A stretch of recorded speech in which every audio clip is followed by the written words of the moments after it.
Yeah, hello. My name is Rao Konidena. I used to work at the Mid-Continent Independent System Operator, MISO, which is similar to California Independent System Operator, California ISO. I have done several resource assessment studies like the one that I'm mentioning here. My basic takeaway here is we don't need Diablo Canyon. California has enough power to keep the lights on for reliability, and more data around battery storage capacity confirms this view. I'm going to walk you through a couple of tables here.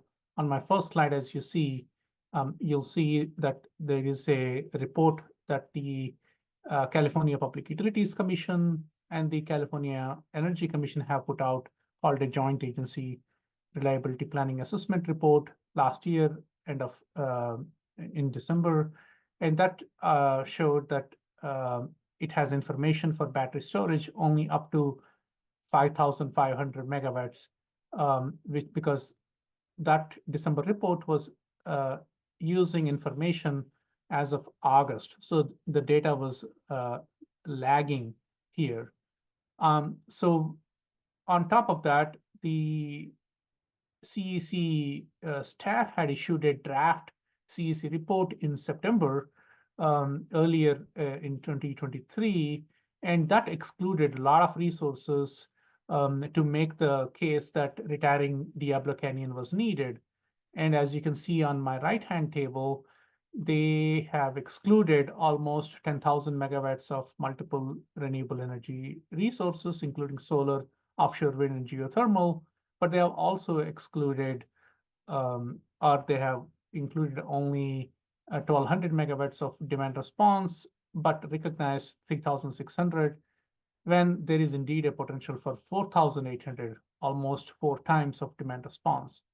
The other inconsistency that I have observed in the draft CEC report is they're assuming it takes 6 years for new resources to interconnect, whereas new federal regulations estimate 1 or 2 years. If not, California ISO and other grid operators will have to pay fines. The puzzling part for me, according to the latest information from the California Energy Commission website, is more and more storage resources are connecting in California.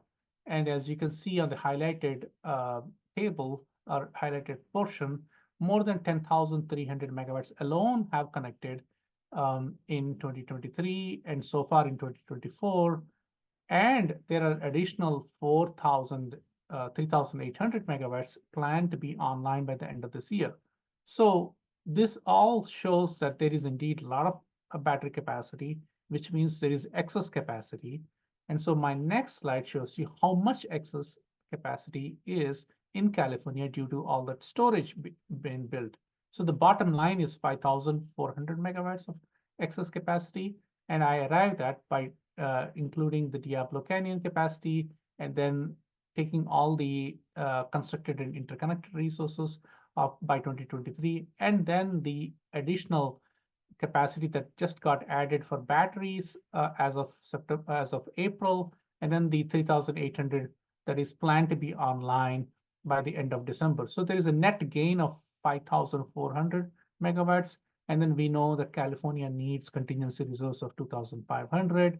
And then there is a shortfall for an equivalent event that if the wildfire, like in 2022, are happening again, then it would need an additional shortfall of 2,600. So there is a net reserve of negative 18, which means bottom line, California has excess of 5,400 megawatts, because California is on track to build or interconnect 3,800 megawatts of batteries on top of the 5,000 or 550 megawatts installed this year. So in short, California is building more capacity than needed, and that excess capacity is all coming from battery storage.